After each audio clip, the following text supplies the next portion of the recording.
Entendi. Shabbat Shalom. Só podemos falar Shabbat Shalom para cada uma dessas pessoas queridas, nossos ouvintes. Ô Senhor eterno Deus, que abençoe a casa de cada uma dessas pessoas, porque nós estudamos um pouquinho da tua palavra e a gente quer compartilhar com essa gente tão linda, com essas famílias tão lindas que nos prestigiam o que nós ouvimos e entendemos. E estamos hoje aqui com a Zilda Zivian, queridíssima Zilda. Shabbat Shalom para você, Zilda. Shabbat Shalom para todos. Então, meus queridos, essa é a paraxá chamada Nassô, né? Em Torá, Bamidbar, números 4, 21 até 7, 89. A Haftará é Juízes 13, 2 a 25. A Brit Hadashá, Atos 21, do 17 ao 26.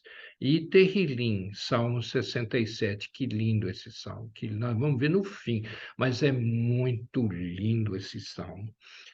E começa em Números 4, na verdade, começa antes do versículo 21, começa bem no início, né? Que no Números 4 ele fala dos deveres dos levitas. Os levitas, a gente sabe que é o povo separado de Deus, separado por Deus, para Ele, para serviço dele e para serviço da comunidade de Israel. E os levitas são basicamente três tribos, né? São os filhos de Coate, os filhos de Gerson e os filhos de Merari. E todos eles entravam em serviço do templo quando eles tinham 30 anos de idade e eles faziam por 20 anos, até os 50 anos de idade, eles faziam o serviço do templo. Só 20 anos de trabalho. Já imaginou? Ah, gosta da ideia? Ok, a gente nunca se aposenta para o nosso eterno Deus, não é verdade?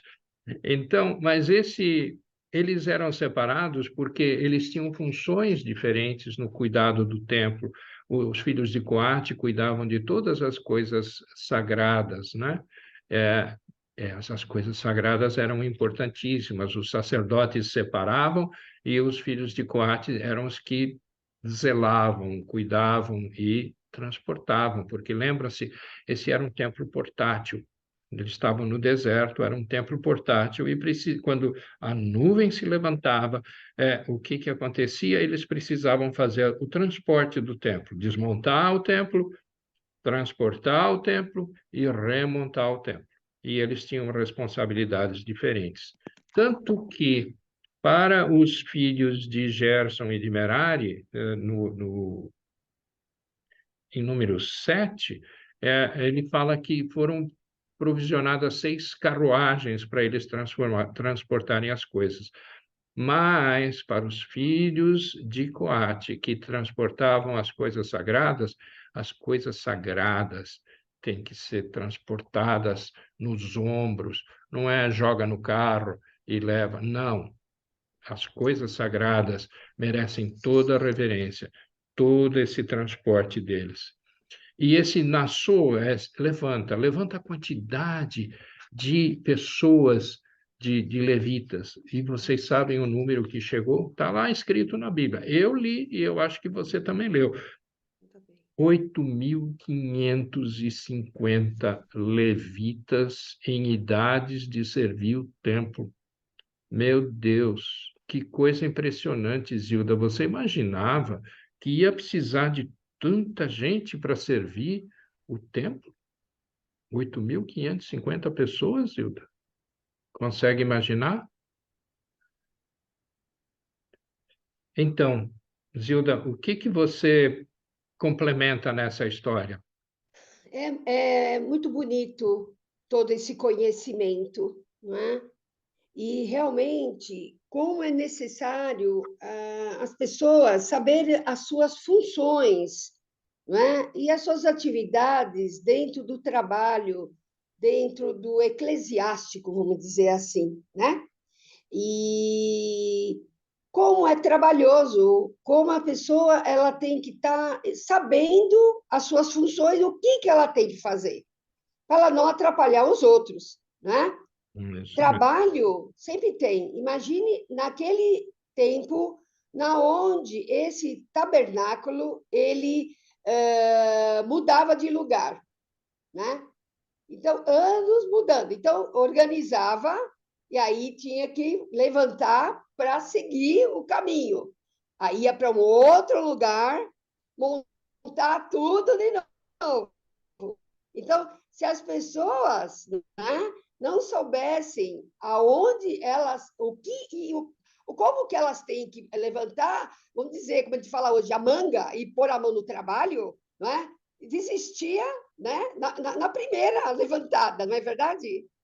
É isso Então, mesmo. como que isso se remete ao nosso tempo, né? Ao tempo que a gente vive hoje? Nós temos que saber nos posicionar nas nossas tarefas, né? Dentro da estrutura de comando, de hierarquia, de estar estabelecido. Como é importante essa paraxá no sentido da gente realmente se posicionar e saber o que a gente tem que fazer. Concordo com você, Zilda. E aí, quando a gente passa para o capítulo 5, né, Bamidbar capítulo 5, lá existem várias instruções, né, de Deus. Deus vive lembrando a gente de coisas que a gente deve fazer e não deve fazer. O único ponto assim que me chama mais atenção é no versículo 14, que ele fala do espírito de ciúmes, ou seja, existe um espírito maligno que faz você ter ciúmes, que faz você começar a desconfiar das pessoas, e quando desconfiava da esposa, putz, o processo era muito complicado. E, infelizmente, naquela época, a razão estava sempre com o homem. E mas a gente tem que ficar alerta, porque quando você começa a sentir ciúmes, a gente tem que tomar cuidado com esse espírito de ciúmes, que é um espírito maligno. Uma coisa muito interessante já aparece no número 6, que é o que é chamado de a lei do nazireado. E eu vou ler um trechinho pequeno e depois eu vou pedir o comentário da Zilda, porque é algo muito importante. E falou o Senhor a Moisés, dizendo: Fala aos filhos de Israel e dize-lhes: Quando um homem ou uma mulher se tiver separado, fazendo voto de Nazireu, para se separar para o Senhor de vinho, de bebida forte, se apartará vinagre de vinho ou vinagre de bebida forte, não beberá, nem beberá alguma beberagem de uvas, nem uvas frescas, nem secas comerá. Todos os dias do seu nazireado não comerá de coisa alguma que se faz de vinha, desde os caroços até as cascas. Todos os dias do voto do seu nazireado. Sobre a sua cabeça não passará navalha, até que se cumpram os dias que se separou para o Senhor. Santo será, deixará crescer as guedelhas do cabelo. Ou seja, era algo voluntário, mas era costume na época também pessoas fazerem um voto de nazireado para o filho, ou o filho que nem nasceu ainda. Zilda, o que você me fala sobre isso, por favor? A gente faz parte dessa paraxá realmente em Juízes, Sansão, né? Juízes 13, do 2 ao 25, é o nascimento de Sansão. O Manoá, que é o pai do Sansão, é da tribo de Dan. E ele, a mãe, a mulher de Manoá é uma mulher estéril. E um certo dia, o anjo do Senhor aparece a ela e diz: Você é estéril, mas engravidará e dará à luz a um filho. Tenha cuidado, não beba vinho e nada impuro, e não passe navalha na cabeça do seu filho. O menino, ele vai ser um nazireu, consagrado a Deus desde o nascimento. E aí nasceu Sansão. E o propósito de Deus para Sansão era iniciar a libertação de Israel das mãos dos filisteus. Então, a questão do voto em Nazireu é algo que o Senhor, né, prepara o nascimento desse Nazireu. Ele consagra, ele já separa, né, essa criança para uma função específica. Então, é isso que a gente tem que entender. Não é algo que eu queira fazer. Ah, eu quero fazer, vou fazer isso com meu filho, não. É o anjo, é o Senhor que já separa, né, esta criança para uma função específica. É assim que Legal. eu vi e foi muito interessante eu discernir e aprender isso. Legal, Zilda, muito bom. Muito obrigado por compartilhar isso. E, na verdade, você percebe, essa passagem de Juízes, que fala de Sansão, ela aconteceu muitos anos, mas muitos anos depois do que eles passaram no deserto. Quer dizer, Deus definiu já o conceito de separação, de nazireado, quando eles estavam no deserto, para que fosse algo que fosse seguido pelo povo, ou seja, você quer se dedicar ao Senhor, você está separado, existiam algumas regrinhas para fazer isso, e o Sansão acabou obedecendo essas regras. Ele pisou na bola também, mas como todos nós pisamos na bola, mas o que importa é que Deus nos usa como instrumentos. Ele usa a Zilda, usa a mim, usa você que está assistindo, usa pessoas da tua família. E a gente fica muito feliz com isso, porque nosso Deus é um Deus extraordinário, nosso eterno Deus é um Deus poderoso que nos usa, que nos protege e que nos orienta. E tem mais duas passagens, o que eu gostaria de levantar é indo um pouco para o Brit Hadashah. No Brit Hadashah, nós temos o que? Nós temos em Atos 21 algumas coisas que estão relacionadas de como o judeu, como o gentio devem operar. E uma coisa que é muito interessante, quer dizer, o judeu que obedece a Deus, acredita fielmente na Torá. E acredita também, e essa é uma coisa muito importante, que Deus, o eterno Deus, ele prometeu um ungido. Mas nem todos entenderam que esse ungido já apareceu, que é toda uma série de profecias sobre o ungido que acabaram se cumprindo em quem? Numa única pessoa. E essa pessoa é Yeshua HaMashiach. HaMashiach é o ungido de Deus. E Yeshua, o nome Yeshua significa salvação. E as pessoas no Brit Hadashah, elas começaram a entender isso. Judeus começaram a entender isso e começaram a acreditar. E algumas pessoas foram contar isso para os gentios, para gente que não tinha a fé no Deus eterno. O Deus eterno foi apresentado para eles, Yeshua foi apresentado para eles. E aí começou a haver uma rixa, uma diferenciação. E aí, nessa parte, é feita uma coisa muito interessante.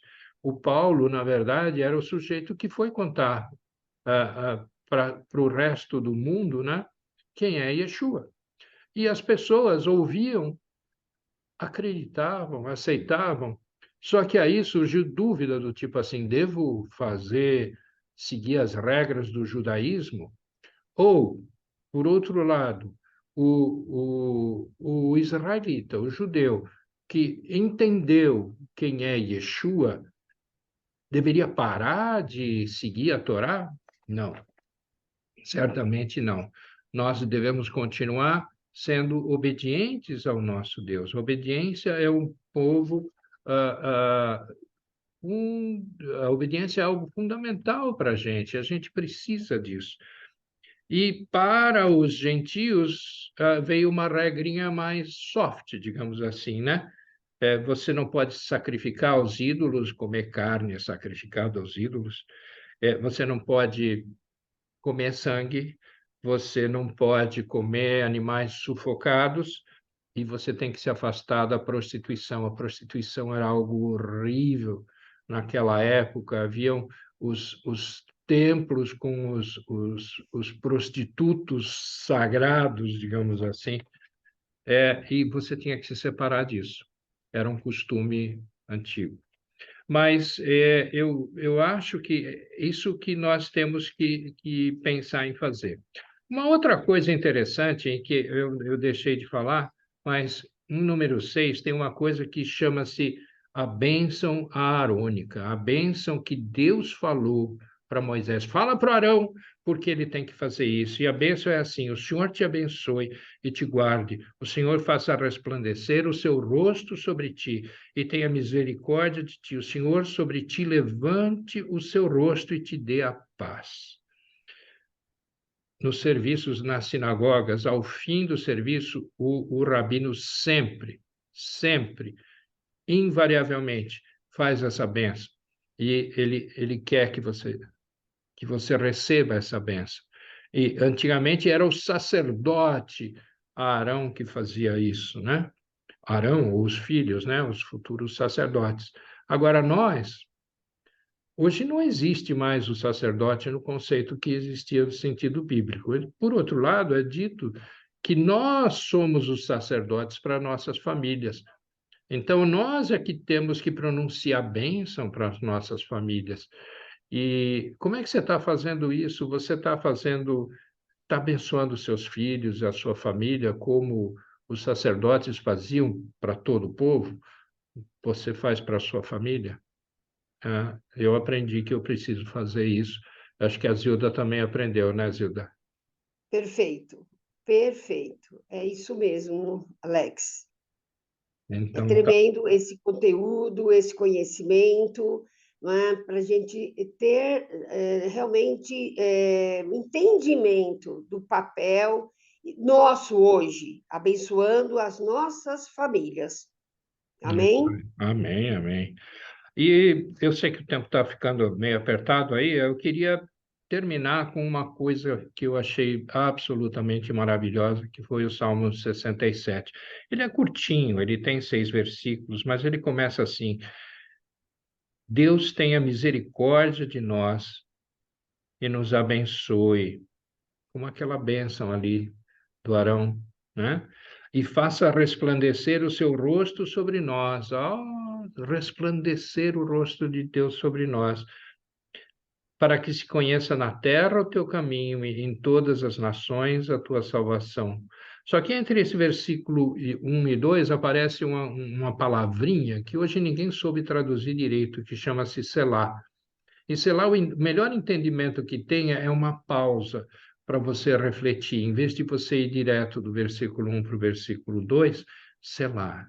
Faz uma pausa, reflete no que foi dito no primeiro versículo. Então, vou repetir: Deus tenha misericórdia de nós e nos abençoe, e faça resplandecer o seu rosto sobre nós. Pausa, vamos refletir sobre isso. Para que se conheça na terra o teu caminho, em todas as nações a tua salvação. E a salvação a gente sabe que é Yeshua, mais do que garantido por todas as promessas que foram cumpridas nele. Amém. Gente, eu desejo a vocês um Shabat repleto de Shalom, muita paz, essa paz que é dada como bênção ali pelo sacerdote, essa paz que na Brit Hadashah é dada por Yeshua, e ele diz: a minha paz vos dou, não como o mundo dá, mas a minha paz vos dou. Shabbat Shalom, gente. Shabat com muito shalom. Amém.